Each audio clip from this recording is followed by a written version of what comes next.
I knew the exact moment I was going to be screwed over. It wasn't when the security guard refused to look me in the eye, and it wasn't when my badge stopped working. It was the moment Jordan Carr, our vice president of product, a man whose entire technical knowledge could be written on a grain of rice with a crayon, smiled at me. You know that smile. It's the shark-like grin of a man who just realized he's about to eat a very expensive meal for free. We were in the fishbowl, the glass-walled conference room on the 14th floor that overlooks the dreary gray skyline of Massachusetts. It was the final internal demo for the Project Etha modular battery system. I've spent the last 3 years of my life bleeding lithium and sweating electrolytes for this thing. It wasn't just a battery, it was a symphony of chemical engineering. A modular power cell that didn't just store energy. It managed thermal runaway with a passive cooling architecture I dreamt up during a fever dream in 2021. It was beautiful, it was worth millions, and it was sitting there on the mahogany table, humming softly like a purring cat. I looked around the room. The CEO, Marcus, was there, looking at the prototype like it was a pile of gold bullion. The investors were leaning forward, their eyes glittering with the reflection of potential stock buybacks. And then there was Jordan, who wears suits that cost more than my first car and smells like Santal 33 and unearned confidence. So Jordan announced, standing up and smoothing his tie. As you can see, the thermal efficiency is up 40% from last quarter. We're ready for the license rollout. I took a sip of my lukewarm water. We didn't do anything, Jordan. I did. I spent nights sleeping under my desk. I ran the simulations that kept crashing the server farm. You were busy playing golf and posting LinkedIn thought pieces about synergy. Speaking of synergy, if you're enjoying this descent into corporate madness and want to see a woman absolutely dismantle a tech bro's ego, go ahead and hit subscribe and maybe drop a like. It fuels my rage fire better than caffeine, and trust me, we're going to need a lot of fuel for where this story is going. Back to the room. The air was thick with the smell of dry erase markers and greed. Marcus turned to me. Sienna, it's remarkable. The density metrics are off the charts. Thank you, Marcus, I said, keeping my face neutral. The key was the anode structure. It allows for rapid ion transport without the heat buildup.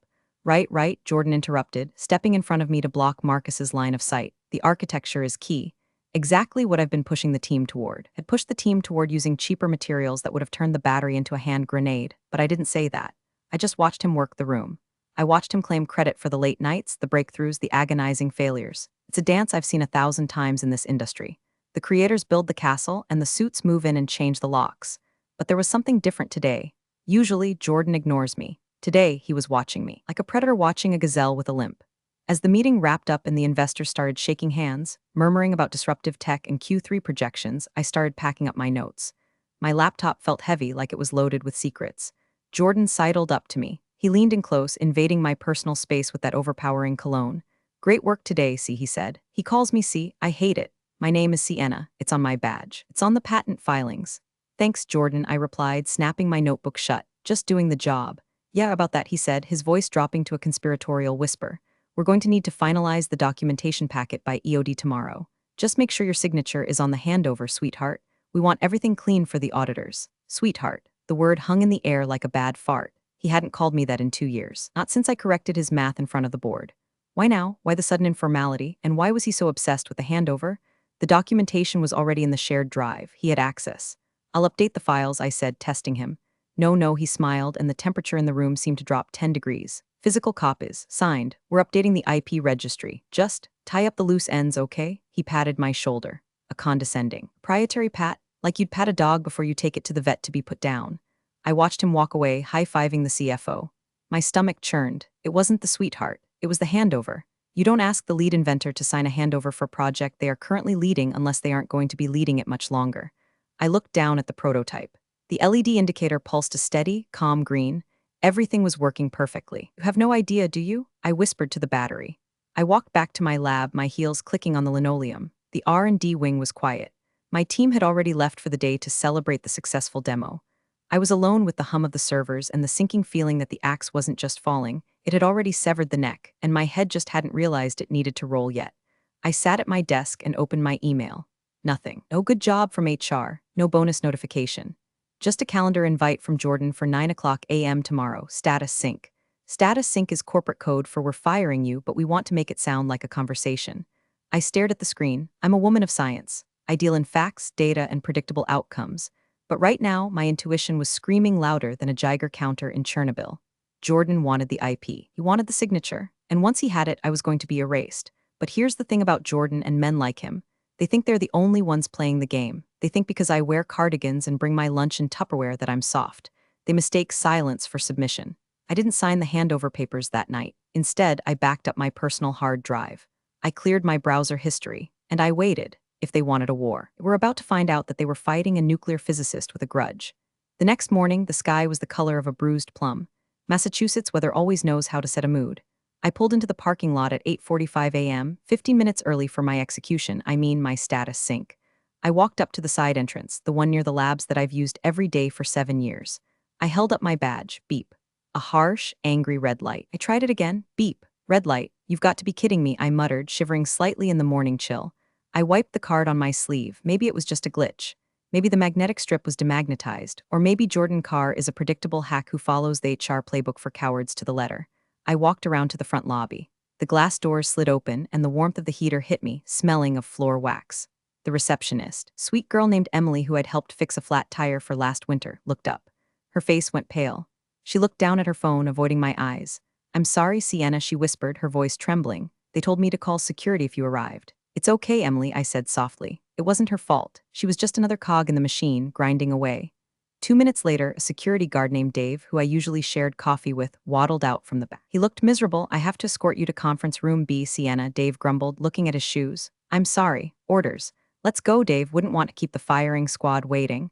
We walked through the bullpen. It was dead silent.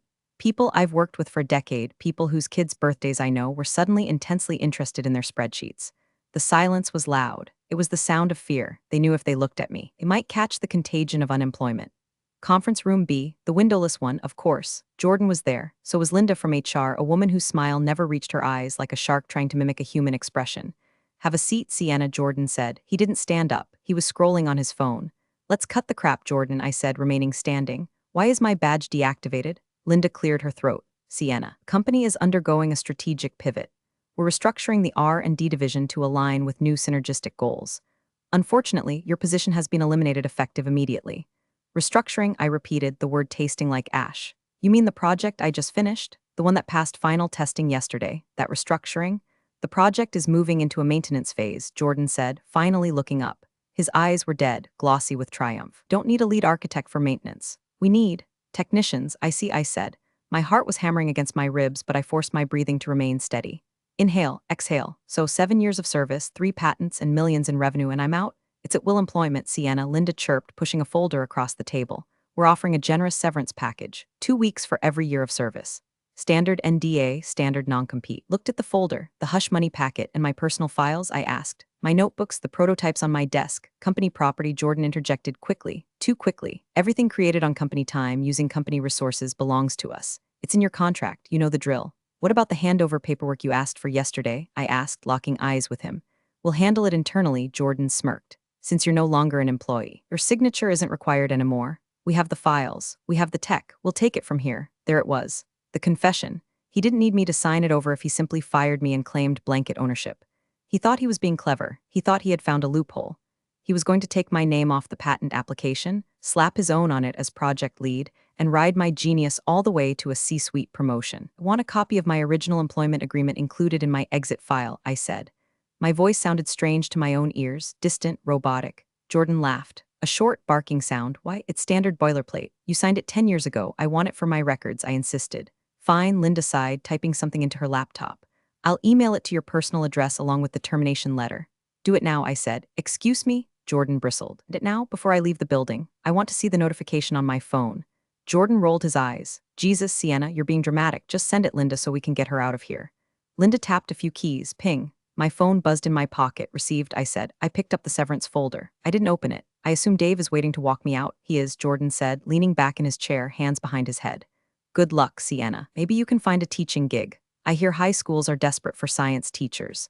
The insult was meant to sting. It was meant to belittle me, to reduce me from inventor to failed academic. But all I felt was a cold, crystallizing clarity. He thought he had won.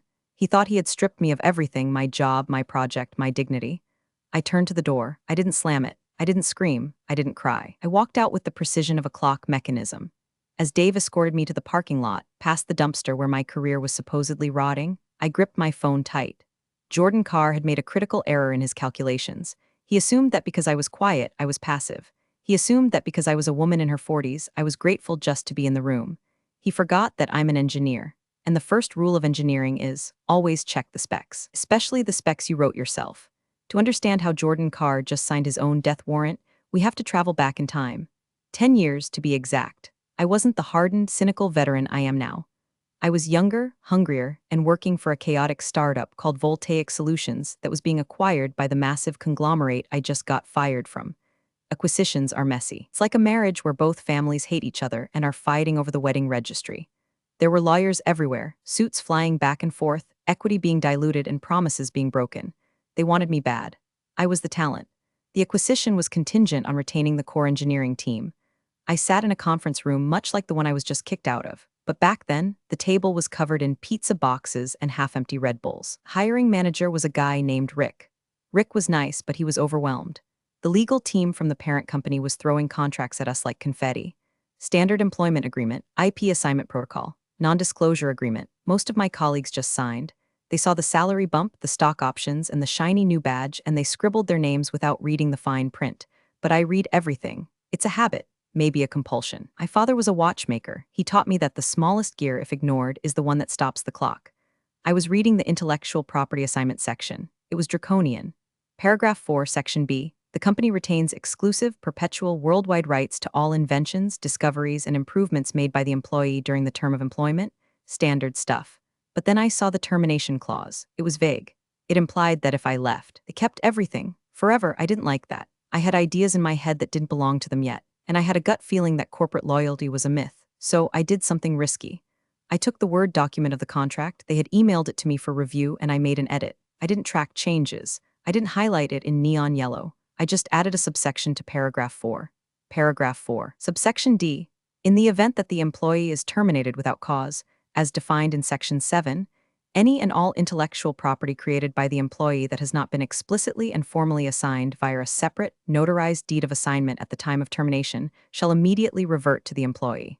It was a reversion clause, a poison pill. I sent the document back to Rick and the legal team. Here's the thing about corporate lawyers during a merger. They are tired. They are reading thousands of pages a day. They are looking for the big numbers, salary, equity, severance caps. They aren't looking for a single paragraph inserted by a mid-level engineer in the IP section. I went into the signing meeting. The lawyer, an exhausted-looking woman with coffee stains on her blouse, slid the contract across the table. "Did you make any changes to the comp structure?" she asked, rubbing her temples. "No," I said honestly. "The salary is fine, great, sign here, here, and here." She didn't read it. Rick didn't read it. They just wanted the deal closed so they could go home. I signed it. They countersigned it. For 10 years, that document has been sitting in a digital archive, gathering dust. Jordan Carr has never read it. Jordan Carr sees standard employment agreement and assumes it's the same boilerplate he gives to the interns. He assumes that because the company paid for the lab, the electricity, and the coffee, they own my brain. But Jordan forgot the most important rule of contracts. Specific terms override general terms. And he forgot the second most important rule. Never fire the person who knows where the bodies are buried, especially if she's the one who dug the graves. Back in the present, driving my Subaru away from the office, I thought about that clause. I thought about the cause for termination. Restructuring is not cause. Cause is stealing money, or punching a coworker, or burning down the building. They fired me without cause, and Jordan, in his arrogance, had specifically refused to let me sign the handover paperwork. He said, explicitly, since you're no longer an employee, your signature isn't required anymore. He played himself. By firing me before I signed the specific assignment deed for the modular battery patent, and by doing it without cause, he had just triggered paragraph 4, subsection D. The patent for the battery, the one potentially worth hundreds of millions of dollars, didn't belong to the company anymore. It belonged to me. I gripped the steering wheel, a small, terrifying smile spreading across my face. I wasn't just unemployed. I was the sole owner of the company's flagship product. They didn't have a clue. My house is quiet. It's a mid-century modern in the woods, paid for by the patents I sold them years ago. It's clean, organized, and devoid of live, laugh, love signs. Instead, I have framed schematics of the Apollo guidance computer. I kicked off my heels and walked straight to my home office. It's my command center. 3 monitors, a Herman Miller chair, and a laser printer that actually works because I fix it myself. I opened my personal email. There it was. The message from Linda, termination docs Sienna MPDF. I downloaded it. My hands weren't shaking. They were steady like a surgeon's before the first incision. I scrolled. Page 1, page 5, page 12. There it was. Paragraph 4, subsection D. It was still there. They hadn't doctored it. They hadn't noticed it. It was sitting there in black and white, a landmine waiting for a foot. I hit print. Printer word to life, the rhythm soothing. CH chunk, the sound of justice. I took the warm pages from the tray. I grabbed a yellow highlighter. I didn't slash at the paper. I carefully, neatly highlighted the clause. A straight, glowing yellow line. Then I went to the USPTO, United States Patent and Trademark Office website. I logged in with my inventor credentials. I pulled up the application for modular thermal regulated power cell architecture. Status pending. Applicant company name. Inventor Sienna Miller. Here's the kicker. The assignment of rights document, the legal form that officially transfers ownership from the inventor to the company, was listed as to be filed. That was the document Jordan told me I didn't need to sign. I printed that page too. I placed the two documents side by side on my oak desk. On the left, the contract saying the IP reverts to me if I'm fired without cause. On the right, the proof that the IP was never formally assigned before said firing. It was a beautiful logic loop, a perfect circle of incompetence. I could have called them right then. I could have emailed Linda and said, "Hey, you guys made a mistake." They would have panicked, maybe offered me my job back or tried to bribe me.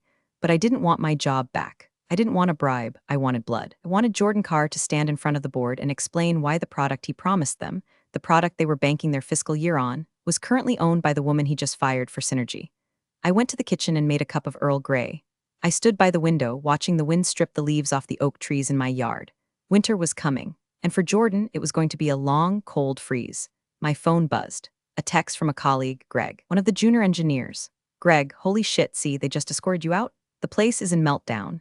Jordan is walking around like he owns the place, telling everyone to focus on the future. He's already moved his stuff into your office." I stared at the screen. He moved into my office. He was probably putting his feet on my desk right now. He was probably erasing my whiteboard, wiping away the equations that solved the thermal coupling issue. I typed back, "Greg, keep your head down. Don't sign anything. Watch the show." I deleted the text immediately after sending, no paper trail. I went back to my office and opened a new physical folder, a crisp manila folder. I labeled it in Sharpie, Exit Strategy. I slid the highlighted contract and the patent status into the folder. I wasn't going to strike yet. I needed them to commit. I needed them to go public with the lie. I needed Jordan to stand on a stage and claim he owned it. Because when you trap a rat, you don't snap the trap when it sniffs the cheese. You wait until it takes a bite. 2 days later, Wednesday, 2:00 p.m. EST. I was sitting in my living room, wearing yoga pants and a cashmere sweater, a glass of Chardonnay in my hand. On my laptop screen was the Q4 Strategic Outlook webinar. This was a public call for institutional investors, the big money, people who control the stock price. Jordan was on screen. He looked polished. He had clearly had a haircut. The lighting in the conference room was flattering, hiding the dark circles of a man who was probably realizing that running an R&D department is harder than it looks. "Welcome, everyone," Jordan said, flashing that shark smile. "I'm thrilled to share some updates on our flagship initiative, Project ETHA." I hit record on my screen capture software. "As you know," Jordan continued, clicking a slide remote, "we have successfully completed the validation phase. The modular battery system is not just a concept. It is a fully realized product, wholly owned and developed by our internal team. Wholly owned." I took a sip of wine. "Say it again, Jordan," I whispered. "For the FTC, we have secured all necessary intellectual property rights," Jordan lied. He didn't even blink. He probably believed it. He probably thought Linda in HR had magically fixed everything with a filing cabinet. "And we are poised to begin licensing discussions with major automotive partners next month." The chat box on the side of the webinar was filling up with questions from analysts. Goldman Sachs analyst, "Can you confirm the patent status? Is the IP fully secured?" Jordan read the question. He nodded confidently. "Great question. Yes, the IP is fully secured. We have a robust patent portfolio surrounding this technology, and it is 100% company property." Gotcha. He just made a material misrepresentation to investors. That's not just a firing offense. That's go to jail territory. That's SEC investigation territory. He was selling a house he didn't own. I watched him wax poetic about my thermal cooling system. He used words like proprietary algorithm and vertical integration. He was butchering the science, confusing voltage with amperage at one point, but the suits didn't care. They saw dollar signs. "We expect this product line to add $40 million to our EBITDA by next year," Jordan concluded. The stock ticker at the bottom of the screen showed a little jump. The market liked the lie. I stopped the recording. I saved the file as Jordan Lies to Investors MP4. I felt a strange mix of emotions. Part of me was sickened. This was my work, my baby, being paraded around by a stepfather who beat it. But the other part of me, the cold, calculating part, was thrilled. He had crossed the Rubicon. There was no going back now. If I had revealed the clause before this call, they could have spun it. They could have delayed the call. They could have negotiated. But now they were on the hook for securities fraud if they didn't deliver the IP. and they couldn't deliver the IP because they fired the owner. I closed the laptop. I walked to the kitchen and rinsed my wine glass. It was time to send the mail, not an email. An email can be deleted. An email can be ignored. I needed something physical, something that had to be signed for, something that would sit on a desk like a ticking bomb. I went to my exit strategy folder. I added one more document, a cover letter, to Legal Department and CEO from Sienna Millery. Notice of patent reversion, immediate action required. I kept it brief. I didn't use emotional language. I didn't use sarcasm. I used the language of the contract. Pursuant to paragraph 4, subsection D of my employment agreement dated date, and following my termination without cause on date, please be advised that all intellectual property rights regarding the modular thermal-regulated power cell architecture have reverted to the undersigned. You are hereby ordered to cease and desist all commercialization, licensing, and representation of ownership regarding this technology. I signed it with my favorite pen. The ink flowed dark and permanent. I put it all in a stiff cardboard envelope. Tomorrow, I would go to the post office. I would pay for certified mail, return receipt requested, and then I would wait for the explosion. The post office in my town is a small brick building that smells like old glue and damp wool. It's run by a woman named Barb who knows everyone's business. Morning, Sienna, Barb said, peering over her glasses. You're not at work today? Taking a little break, Barb, I said, sliding the envelope across the counter. Need this sent certified. Priority. Return receipt. Barb weighed it. She slapped the green sticker on it. Important stuff? She asked. You could say that, I smiled. Just some legal housekeeping. That'll be $8.45. I paid. I watched her toss it into the outgoing bin. That envelope contained the pin to a grenade, and I had just pulled it 2 days later, Friday. I knew exactly when the letter arrived because I got the digital notification on my phone delivered to front desk. Signed for reception. Emily signed for it. She would put it in the interoffice mail. It would travel up the elevator. It would land on the general counsel's desk around 11 o'clock a.m. I sat at my kitchen table staring at my phone. 11:15 a.m., nothing.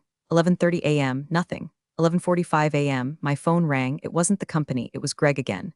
Greg, hey, are you okay? Something weird is happening. Me, what kind of weird? Greg, legal just stormed into the R&D wing. They're seizing hard drives.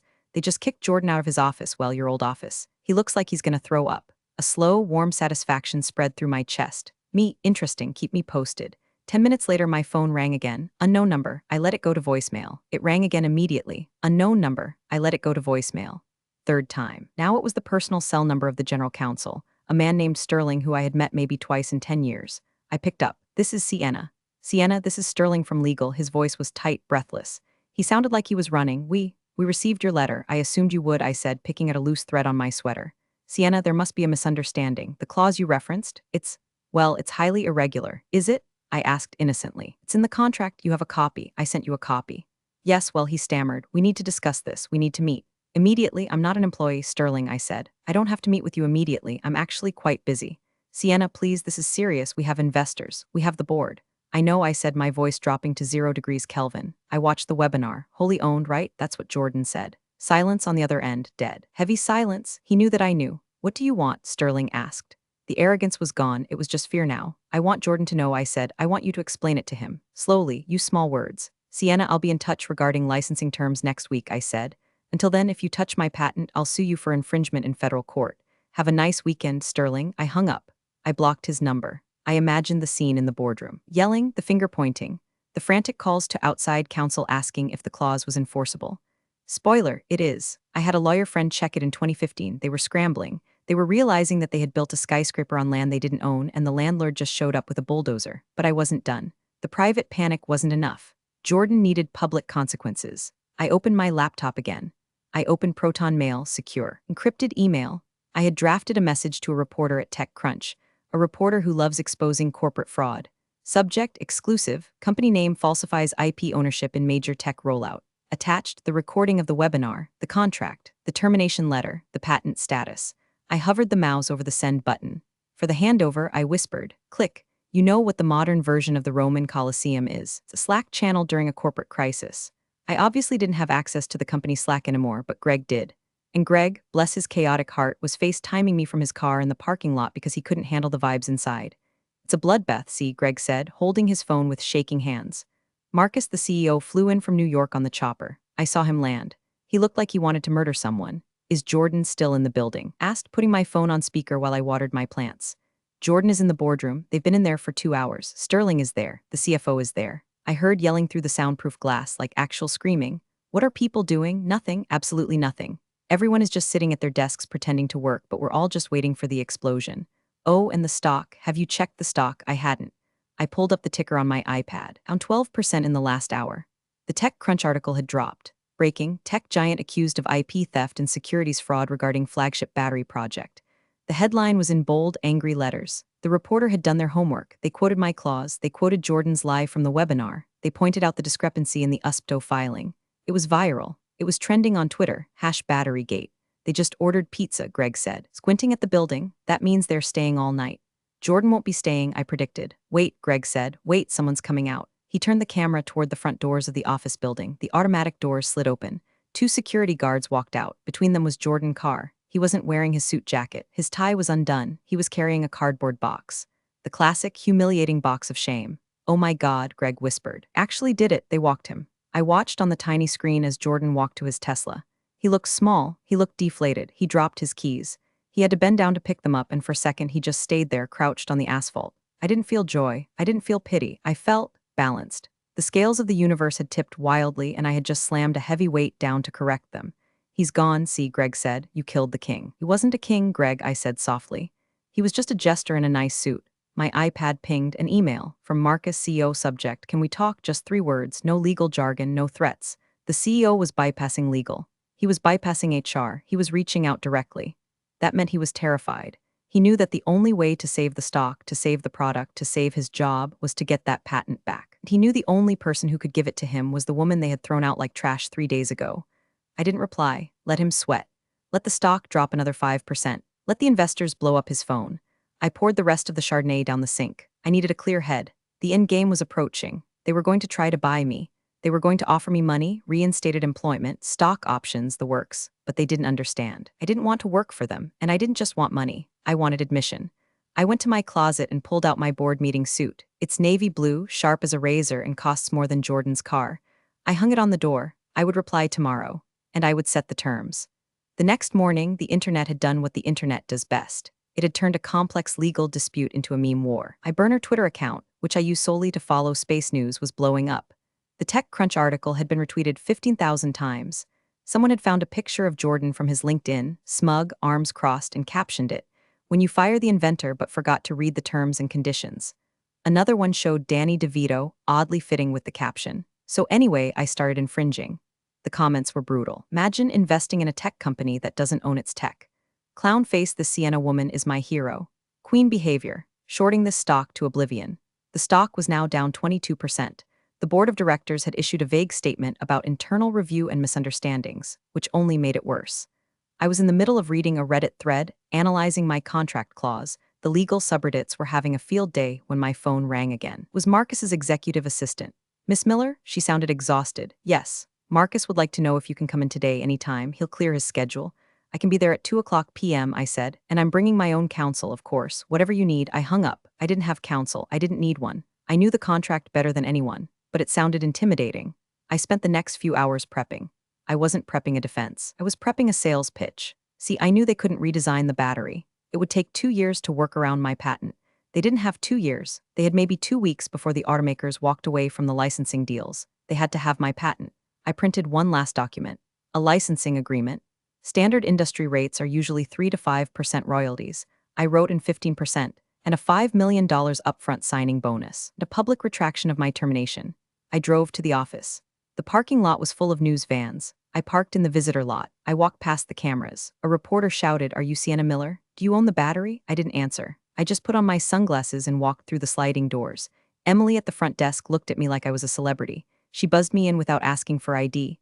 "Go get Sienna," she whispered. I took the elevator to the 14th floor. The same elevator I had taken down with my box of shame just days ago. The air on the executive floor was thin. It smelled of fear and stale coffee. Marcus was standing in the doorway of the boardroom. He looked 10 years older than he had on the webinar. "Sienna," he said, extending a hand. "Thank you for coming." I didn't shake it. "Shall we?" I gestured to the room. We walked in. Sterling Legal was there. The CFO was there. Jordan's empty chair was glaringly obvious. I sat at the head of the table. "Let's keep this simple," I said, placing my folder on the table. The sound echoed in the silent room. "You have a product you can't sell. I have a patent I don't need. We have a supply and demand issue." Marcus sighed, rubbing his face. "Sienna, look, Jordan made a mistake, a grave mistake. He's been terminated for cause. We want to make this right." We want you back leading the team. No, I said. We'll double your salary. No, triple. Marcus, I said, leaning forward, you're not listening. I don't work here anymore. I am an independent entity. You are a client. I slid the licensing agreement across the table. These are my terms to license my technology to your company. Sterling picked up the paper, his eyes widened as he read the numbers. 15%, he choked out. That's extortionate. Standard is 5%. Standard is for employees who didn't get fired for succeeding, I said. 15% is the asshole tax. Marcus looked at Sterling. Do we have a choice? Sterling looked at the paper, then at me, then at the patent filing I had laid out. Technically, Sterling hesitated. No, if she walks, the product is dead. We'd have to restate earnings. The class action lawsuits alone would bankrupt us. Marcus closed his eyes. He took a deep breath. Fine, he whispered. I need that in writing, I said. And I need the upfront payment wired by EOD. Fine, and one more thing, I said. What? Marcus snapped, losing his cool for a second. I want Jordan's office chair, the Herman Miller one. He took mine when he moved in. Marcus looked at me, bewildered. Then a hysterical little laugh escaped his lips. Take the damn chair, Sienna. I walked out of that building with a signed licensing deal worth more than my cumulative salary for the last 20 years. I also walked out with a rolling office chair, pushing it across the parking lot asphalt like a demented shopper. The news crews were still there. They took pictures of me loading the chair into the back of my Subaru. It was absurd. It was perfect.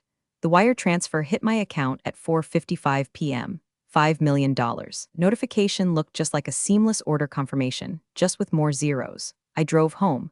The adrenaline was fading, replaced by a deep, bone-weary exhaustion. I had won. I had crushed Jordan. I had humbled the CEO. I had secured my financial future. But as I sat in my quiet house looking at the contract, I realized something. They would still make money. They would pass the cost of my royalties on to the consumer. The battery would go into cars, and people would drive them, and the world would keep spinning. Jordan would probably get a job at a startup in 6 months, spinning his firing as a philosophical difference regarding IP strategy. The game doesn't change. The players just swap seats, but I wasn't playing anymore. I went to my home lab. The prototype, my original prototype, was sitting on the bench. I patted it. We did it, girl. I opened a bottle of the really expensive stuff. 1998 Cabernet I'd been saving for my wedding, which never happened, or a Nobel Prize, unlikely. This felt close enough. My phone buzzed, a text from Marcus. Marcus, we're issuing the press release, amicable resolution, strategic partnership. I didn't reply. I took a sip of the wine. It tasted like oak and victory. I'm not going to start a new company. I'm not going to save the world. I think I'm going to buy a small house on the coast, install a really killer HVAC system, and spend my days inventing things that have absolutely no commercial value. Robotic bird feeders, self-heating slippers, things that bring joy, not quarterly earnings. And if anyone ever asks me for a handover again, I'm going to hand them a grenade. I raised my glass to the empty room. To paragraph 4, subsection D, I said. Then I blocked Marcus's number, turned off my phone, and listened to the silence. It was the most expensive silence in the world, and I owned every second of it. Real power doesn't announce itself, it quietly secures its position. Sienna's meticulous planning and that hidden clause completely upended their corporate greed. It's a sharp reminder to always read the fine print, and that true competence speaks louder than any title. Appreciate you all for sticking through this one. See you in the next story.